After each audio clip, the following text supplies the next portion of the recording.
Fala pessoal, aqui quem fala é Luan, sou estudante de teologia na faculdade da Unicesumar. O polo é cidade de Londrina, Paraná, e eu vim responder o mapa da disciplina História da Igreja 2, onde o tema é de uma época muito importante da história, que é a Reforma Protestante. Ela aconteceu no século XVI e esse ano completa 507 anos de história. Olha que marca incrível. Mas antes de falar desse acontecimento, é preciso relembrar do contexto que ela surgiu. Esse contexto é na Idade Média. A Idade Média ela começa no século XV e vai até o século XV depois de Cristo. E a Reforma Protestante pega esse finalzinho. Mas antes de falar de fato as características da reforma, a gente precisa entender o contexto histórico da Idade Média. Então, a Idade Média ela era uma época onde a Igreja Católica tinha muita influência na sociedade, em muitas esferas, praticamente todas as esferas da sociedade. Ela era uma sociedade dividida em três grupos. Primeiro, o clero, o segundo, a nobreza e, por último, os servos. Era uma sociedade estamental, né? O que significa que dificilmente havia alguma mudança na hierarquia. Por quê? Porque a Igreja Católica ela não aceitava mudanças ou ideias diferentes da forma como ela pensava. A Igreja que ditava, que direcionava as relações sociais. Então, por exemplo, na economia, a Igreja ela era dona da grande maioria das terras. No conhecimento, ela tinha domínio na leitura, na escrita, e as suas bibliotecas ficavam nos mosteiros e nas abadias. Né? Além, claro, por ser igreja, ela tinha muita influência na fé das pessoas. E então a igreja ela ditava as suas tradições e o povo ouvia aquilo como uma verdade. Então, tendo esse poder político e na cultura, quem batesse de frente, ou seja, quem resolvesse desobedecer alguma ordem da igreja, era considerado um herege. E, sendo considerado um herege, ia sofrer punições. Em casos extremos, como o Tribunal da Santa Inquisição, que o que acontecia como resultado? Morte na fogueira. Então, a igreja, é por isso que muitos dizem que essa época é considerada a idade das trevas, por conta dessas atitudes extremas, autoritativas, né, que a igreja fazia. Então, baseado nesse contexto, havia um padre, um monge agostiniano da igreja de Wittenberg, chamado Martinho Lutero, tão conhecido Martinho Lutero para nós evangélicos. Ele era professor de teologia e durante uma de suas aulas, enquanto ele estava estudando a Bíblia, ele percebeu que o texto de Paulo, aquele conhecido Romanos capítulo 1, versículo 17, que fala que o homem ele é justificado pela fé, a partir desse versículo, ele começou a ficar incomodado com si mesmo sobre a sua salvação. Né? Então, a partir dele, ele descobriu o que ele fala do que realmente é o Evangelho, a descoberta do Evangelho. Então, durante o seu ofício, o seu trabalho como um padre, ele percebeu que as pessoas, ao invés de ir na igreja, elas iam em cidades vizinhas. E o que elas faziam lá? Elas iam comprar as indulgências.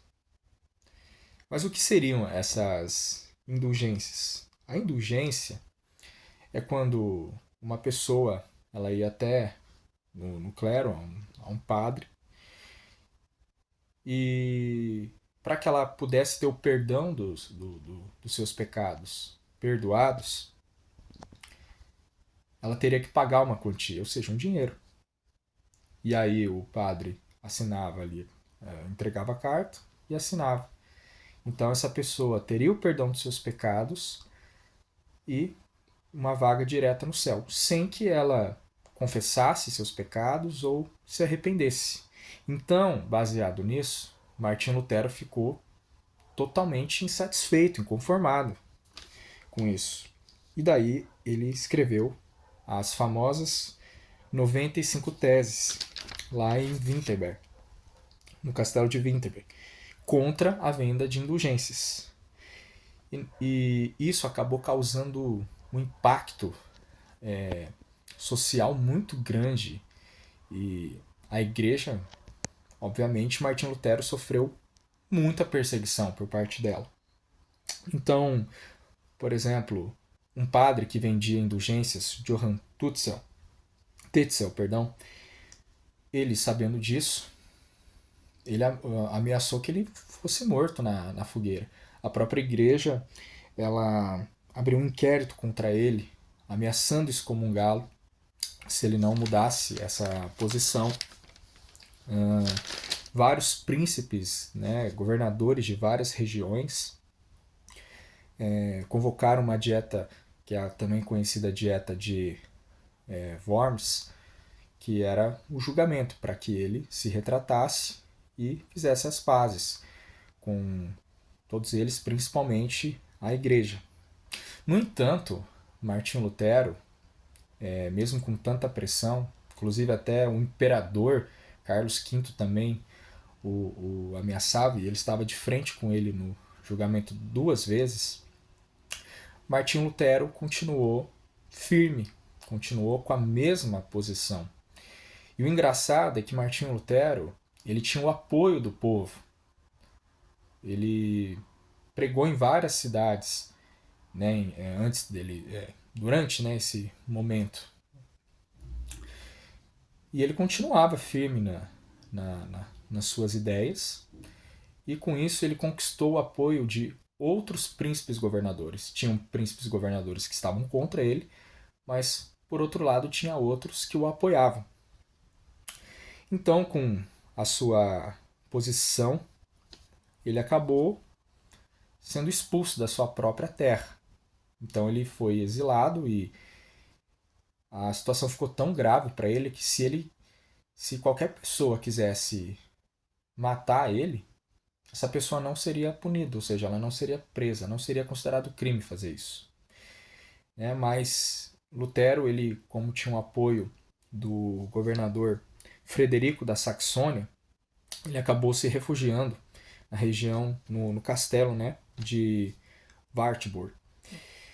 E ali, nesse tempo que ele estava refugiado, Lutero ele traduziu o Novo Testamento para o grego em apenas 11 semanas. Porque Lutero estava, como falei, insatisfeito com toda a situação e queria mostrar a verdade, que era o que estava na Bíblia. Então ele acabou traduzindo a Bíblia que era latim para o alemão, para que o povo tivesse acesso, porque como os padres só pregavam em latim, o povo não ia conseguir entender os seus sermões. Então, por isso que ele realizou isso.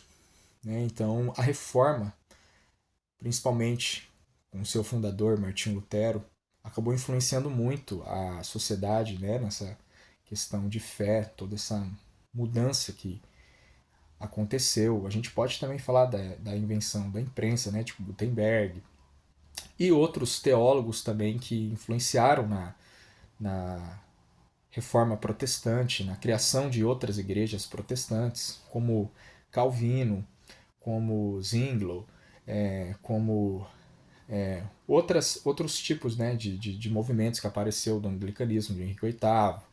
Né? Então a reforma protestante trouxe essa liberdade de pensamento religioso. Nós temos que questionar a, essa ideia. Por que, que é só o alto clero? Por que, que é só os padres? Por que, que o Papa que diz o que nós temos que fazer ou não segundo Deus? Será que isso está totalmente certo? Né? Então, é muito importante esses questionamentos. E como que a gente pode trazer toda essa consequência da reforma para os dias de hoje? Para nós, como igreja, como protestantes evangélicos, certo? Uma das principais características, a primeira que eu coloco aqui, é o livre acesso à Bíblia para as pessoas. Essa liberdade que a reforma trouxe de dar acesso, né, com as traduções, para que todos pudessem entender, foi algo muito legal. Você não precisa mais de uma autoridade para dizer o que você tem que falar ou fazer. Você próprio pode ler a sua Bíblia e você pode, uma outra característica é ter a sua própria consciência individual, o seu próprio entendimento, melhor dizendo. Você pode interpretar a Bíblia da sua forma. Mas, claro, é preciso lembrar que outra característica é a sola escritura, que Martinho Lutero colocou, que significa que somente a escritura é a verdade. Então, tudo o que nós cremos como valores, princípios de Deus, está na Bíblia. E não em tradições humanas, como a Igreja Católica fazia, e ainda faz, mas naquela época dessa forma extrema. Então eu não dependo de um papa, de um padre, para me dizer o que é a verdade. Né? O que importa é o que está escrito na Bíblia. E o foco das pregações, outra característica, é Jesus. Não é Martinho Lutero, não sou eu, não é o pastor da minha igreja. É a morte na cruz, o que isso significou, a ressurreição de Jesus. O preço, né, que ele pagou pelos nossos pecados e através da aceitação né, em Cristo, você obtém a salvação. Não é necessário mais comprar indulgência, ou vou comprar uma vaga no céu, né, ou eu vou fazer sacrifícios, não. Basta aceitar, reconhecer Cristo como o único salvador de sua vida, que ele ressuscitou por você e através de tudo isso você tem a vida eterna, a salvação, e pronto. A salvação é pela graça. Né? Então são vários pilares da reforma: sola gratia, sola fide e sola scriptura, que é somente a graça, somente a fé, somente Cristo.